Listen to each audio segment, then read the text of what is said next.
En el siglo XVI, la Reforma, al presentar a las gentes la Biblia abierta, procuró entrar en todos los países de Europa. Algunas naciones le dieron la bienvenida.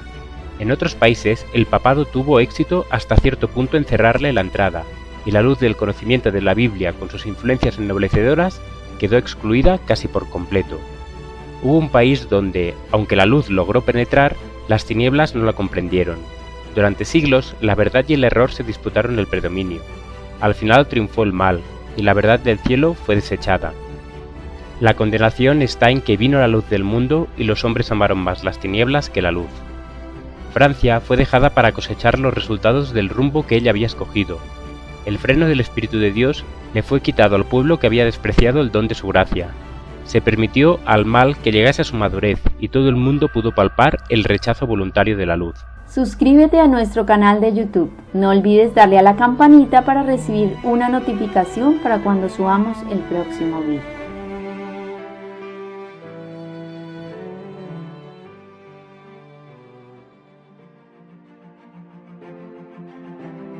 La guerra que durante tantos siglos se hizo en Francia contra la Biblia culminó en las escenas de la Revolución. Esa terrible insurrección no fue sino el resultado natural de la supresión que Roma había hecho de las Escrituras. Fue la ilustración más elocuente que jamás presenciara el mundo de las maquinaciones de la política papal. Una ilustración de los resultados hacia los cuales habían tendido durante más de 1000 años las enseñanzas de la Iglesia romana. La supresión de las Escrituras durante el período de la supremacía papal había sido predicha por los profetas, y el revelador también había señalado los terribles resultados que iban a tener especialmente para Francia el dominio del hombre de pecado. Dijo el ángel del Señor: pisoteará la ciudad santa durante 42 meses. Por mi parte, yo encargaré a mis 2 testigos, vestidos de luto, profeticen durante 1260 días. Cuando haya terminado de dar su testimonio, la bestia que sube del abismo les hará guerra, los vencerá y los matará. Sus cadáveres quedarán tendidos en la plaza de la gran ciudad, llamada en sentido figurado Sodoma y Egipto, donde también fue crucificado su Señor. Los habitantes de la tierra se alegrarán de su muerte y harán fiesta e intercambiarán regalos, porque estos 2 profetas les estaban haciendo la vida imposible.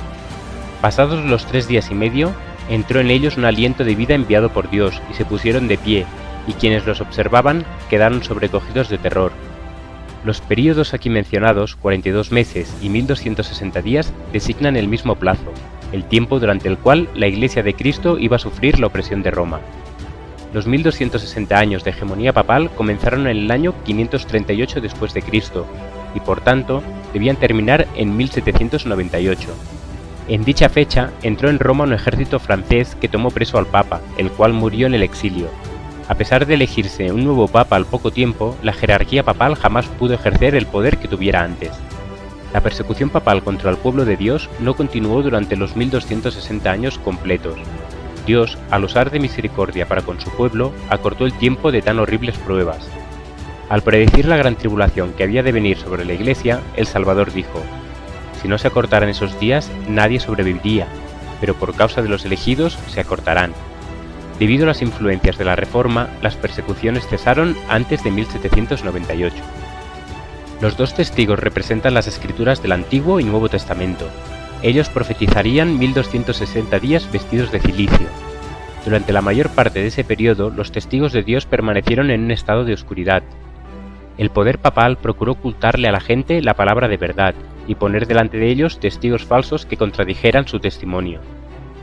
Cuando la Biblia fue prohibida por las autoridades civiles y religiosas, cuando su testimonio fue pervertido y se hizo cuanto pudieron inventar los hombres y los demonios para desviar de ella la mente de la gente, cuando los que osaban proclamar sus verdades sagradas fueron perseguidos, traicionados, torturados, confinados en mazmorras, martirizados por su fe u obligados a refugiarse en las fortalezas de las montañas y en las cavernas y cuevas de la tierra, entonces los fieles testigos profetizaron vestidos de sacos.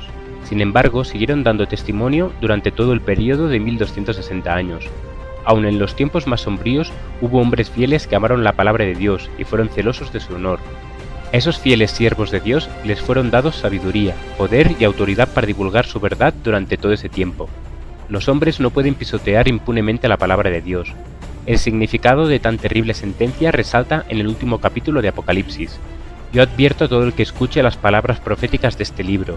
Si alguno añade algo sobre esto, Dios echará sobre él las plagas que se describen en este libro, y si alguno quita algo de las palabras de este libro profético, Dios le quitará su parte en el árbol de la vida y en la ciudad santa, que se describe en este libro. Tales son las advertencias que Dios ha dado para que los hombres se abstengan de alterar de algún modo lo revelado o lo mandado por Él. Debiera hacer temer y temblar a los que declaran petulantemente que poco importa que obedezcamos o no la ley de Dios. Todos los que exaltan sus propias opiniones por encima de la revelación divina se arrogan una terrible responsabilidad. La palabra escrita, la ley de Dios, medirá el carácter de cada individuo y condenará todo el que fuere hallado falto en esta prueba infalible. El período en que los dos testigos iban a testificar vestidos de luto terminó en 1798. En muchas de las naciones de Europa, los poderes que gobernaban la Iglesia y el Estado habían permanecido por siglos bajo el dominio de Satanás por medio del papado. Bajo una aparente reverencia por la Biblia, la política de Roma ha sido mantenerla aprisionada en una lengua desconocida y oculta de la gente. Durante la época de su dominio, los testigos profetizaron vestidos de luto, pero otro poder, la bestia que sube del abismo, iba a surgir para declararle una guerra abierta a la palabra de Dios. La gran ciudad, en cuyas calles son asesinados los dos testigos y donde yacen sus cuerpos muertos, se llama simbólicamente Egipto. Fue Egipto la nación que con más osadía negó la existencia del Dios vivo y resistió sus mandatos. Ningún monarca se aventuró jamás a rebelarse tan osada y altaneramente contra la autoridad del cielo como el rey de Egipto. Cuando se presentó Moisés ante él para comunicarle el mensaje del Señor, el faraón contestó con arrogancia: ¿Quién es Jehová para que yo oiga su voz y deje ir a Israel? Yo no conozco a Jehová, ni tampoco dejaré ir a Israel. Esto es ateísmo, y la nación representada por Egipto iba a oponerse a un modo parecido a la voluntad del Dios vivo, y la manifestaría el mismo espíritu de incredulidad y provocación. La gran ciudad es también comparada simbólicamente a Sodoma. La corrupción de Sodoma al quebrantar la ley de Dios se manifestó especialmente en su libertinaje, y este pecado también sería un rasgo preeminente de la nación que cumpliría las especificaciones de este pasaje. Entonces, de acuerdo con las palabras del profeta, un poco antes del año 1798, algún poder de origen y carácter satánico surgiría para hacer guerra a la Biblia. Se manifestaría el ateísmo de Faraón y el libertinaje de Sodoma. Esta profecía se cumplió de un modo muy preciso y sorprendente en la historia de Francia. Durante la Revolución, en 1793, el mundo oyó por primera vez a toda una asamblea de hombres nacidos y educados en la civilización que se arrogaban el derecho a gobernar una de las más admirables naciones europeas, levantar su voz unánime para negar la verdad más solemne que las almas de los hombres pueden recibir, y renunciar unánimemente a la creencia y adoración de una deidad. Francia es la única nación del mundo acerca de la cual sobreviven registros auténticos de cuando como una nación se irguió en abierta rebelión contra el autor del universo. Francia se distingue en la historia mundial porque, por decreto de su asamblea legislativa, declaró que no hay Dios, y donde todos los habitantes de la capital y una vasta mayoría de otros pueblos, tanto hombres como mujeres, bailaron y cantaron de gozo al aceptar el manifiesto. Durante la Revolución se manifestó una condición moral envilecida y corrupta, similar a la que acarreó a la de las ciudades de Sodoma y Gomorra.